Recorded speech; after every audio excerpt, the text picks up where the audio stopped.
Hello, great people. The dynamics of who would get what in 2027, particularly the Nigerian presidency, is fast shaping up as former Vice President Atiku Abubakar led a delegation of prominent politicians to pay what they call a courtesy visit to former President Muhammadu Buhari. In a moment, I'll leave you to watch the video of what transpired during the so-called courtesy visit. Then when we come back, we'll be dissecting what could have brought Atiku Abubakar of the PDP and Muhammadu Buhari of the APC together. Is Buhari now doing what the politicians usually call anti-party? What is the implication of this for 2027, particularly the re-election of Bola Tinubu? What can we point out in that meeting? What is that meeting about? What should it be about? We'll be looking at all this and a whole lot more on this episode with your show plug, Dr. Omosholadeji. First, let us go and watch the video of the meeting between Muhammadu Buhari, Atiku Abubakar, El-Rufai, and other prominent politicians. Then we come back for some great discussion. Let's watch it.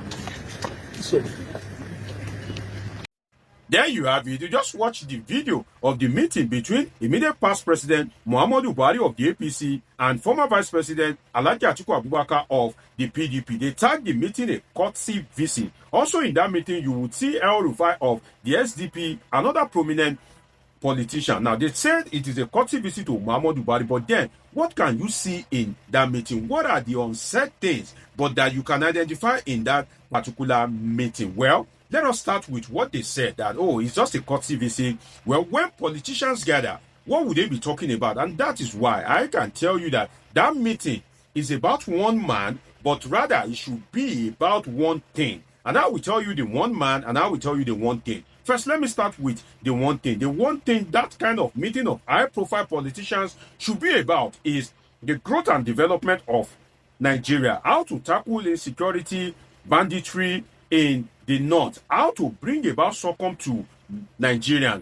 That is what this kind of meeting of high-profile northern ruling elite should be about. But then again, what is this meeting about? I can tell you from my lens as a political scientist that it is about one man, Bola Tinubu. And what is in it for Bola Tinubu? It is about how to make sure that Bola Tinubu does not rule Nigeria beyond 2027. If you argue it, let me point out something to you. When politicians, when they gather, what would they be talking about? For instance, when medical doctors gather, what would they be talking about? When footballers gather, what would they be talking about? And when engineers, when they gather, they will most likely be talking about engineering. So when politicians gather, definitely you can't rule out political discussion. For Atiku Abubakar to leave his convenience, El-Rufai leave his convenience, all of them left their convenience despite their busy schedule to go and meet Buhari. Then you can't rule out the role of politics and 2027. But one thing that I can point out as it relates to Bola Tinubu, before I go into the dynamics of the 2027 election based on the emergence of this meeting, is that any discussion that you see El-Rufai and you now find Atiku Abubakar in that discussion, it can never favor Bola Tinubu. And I'll tell you the reason why. El-Rufai is a staunch critic of Bola Tinubu. In fact, if you ask El-Rufai that, okay, pick one, you will not hold any political position in 2027, or Bola Tinubu should not be the president of Nigeria beyond 2027, I can safely assert to you that El-Rufai would prefer for Bola Tinubu not to hold any political position, not to continue as president of Nigeria in 2027. He will prefer to not hold any political position. So El-Rufai is one of the people that are desperate. Same for Atiku Abubakar, who happens to be the staunch opponent of Bola Tinubu. Atiku Abubakar has been eyeing that seat since the days of MKO Abiola, and one person that is major political edict has been Bola Ahmed Tinubu. So any meeting or any discussion that you find El-Rufai going forward and you find Atiku Abubakar, know that any discussion that is made there can never favor Bola Ahmed Tinubu. What this meeting points out is that in politics, there is no permanent friend and there's no permanent enemy. Because Nasir El-Rufai also insulted Alhaji Atiku Abubakar that the ghost of corruption is what is haunting Alhaji Atiku Abubakar, despite the fact that Atiku Abubakar was the one that identified him, that recommended him to the former president Olusegun Obasanjo during their presidency. Yet, El-Rufai, to use the word in quote, betrayed Alhaji Atiku Abubakar when he was in the APC and the going was good. Now that he has left the APC, he's back with Alhaji Atiku Abubakar. And El-Rufai now is of the SDP. Atiku Abubakar is of the PDP. Muhammadu Buhari is of the APC. And don't forget that Atiku Abubakar also contested for the presidency against Muhammadu Buhari in 2019. So you can see that one thing we can pick out from there is that there's no permanent friend and there's no permanent enemy. And that's why I can't get tired of telling you that if politicians can align, despite their differences, for a common goal, why can't you and your neighbor, you and your friends and family align to have a common goal, which is to have a convenient life and to have a good government? If El-Rufai can come back to relate with Atiku Abubakar, then why are you hating your neighbor? Why are you hating your friends and family just because you guys have different political affiliations? So I believe there's a lesson to learn from that particular meeting. But one thing that is prominent in that particular meeting, one prominent feature of that meeting is the northern hypocrisy. And I'll take time to explain it to you. You see, in that particular meeting, they will be ganging up against Bola Ahmed Tinubu, but there's nothing that Bola Ahmed Tinubu has done that Buhari has not done worse. Don't forget that Bola Ahmed Tinubu has used less than 2 years. There's nothing Tinubu has done within that space of 2 years that Muhammadu Buhari has not done worse within a space of 8 years. And if you look at it very well, Bola Ahmed Tinubu pacified the Muhammadu Buhari regime. Definitely, he also pacified the second term. Now, they can't even wait for 4 years for the man. It's less than 2 years. They're already ganging up against Bola Ahmed Tinubu. So you want to ask yourself that, what has Buhari done that is better than that of Bola Ahmed Tinubu? Don't mistake my point. Muhammadu Buhari is a terrible president. Bola Ahmed Tinubu is a terrible president. So both are terrible guys. But the truth is that during Buhari's time, the North, rally around... They did not rally around Muhammadu Buhari. So why can't the same North, most of them of the APC, why can't they now rally around Bola Ahmed Tinubu? So you can see that northern hypocrisy from that particular meeting. It is the same El-Rufai that said Bola Ahmed Tinubu is the best that can happen to Nigeria. Is Bola Ahmed Tinubu or nobody? It is that same El-Rufai, less than 2 years, that is saying no, Tinubu is the worst that can happen to Nigeria. There's nothing Bola Ahmed Tinubu has done that Buhari has not done worse, especially in terms of lopsided appointment, nepotism, trying to stifle free speech, just name it. Is it in terms of borrowing? If you look at it, there's nothing except, I must put a caveat, except the declaration of a state of emergency.